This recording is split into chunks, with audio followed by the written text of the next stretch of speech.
Welcome to the third video in this easy happy birthday card series. Keep watching to see how this card is made.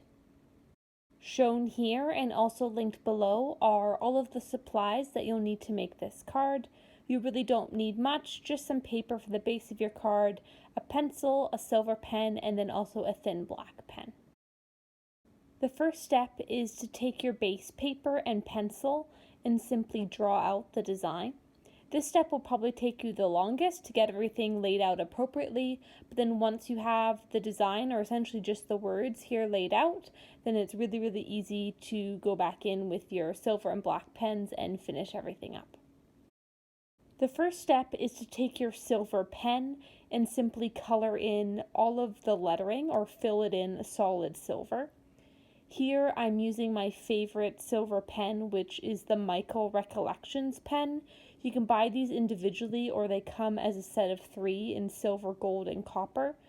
And that would of course be a really easy way to change up this design if you wanted to use a different metallic pen color. And all I did was I basically just continued on. I started with the word happy and then I moved on down to the word birthday and did the kind of accent designs there on the lettering as well, and just colored it all in solid silver. So really simple. You have the pencil lines already drawn, so essentially just coloring in between the pencil lines that you had drawn in the first step. And once you have all of your lettering drawn out with your silver pen, or essentially colored in with your silver pen, the final step is to take a thin black pen and outline all of the letters and other kind of design elements of the card.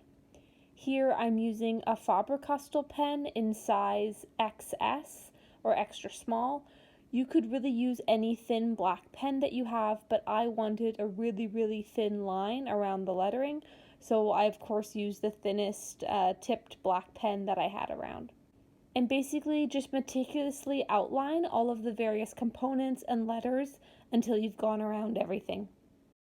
And once you've completed that, this happy birthday card is done. I hope you enjoyed this tutorial and try making this easy happy birthday card yourself. Thanks so much for watching.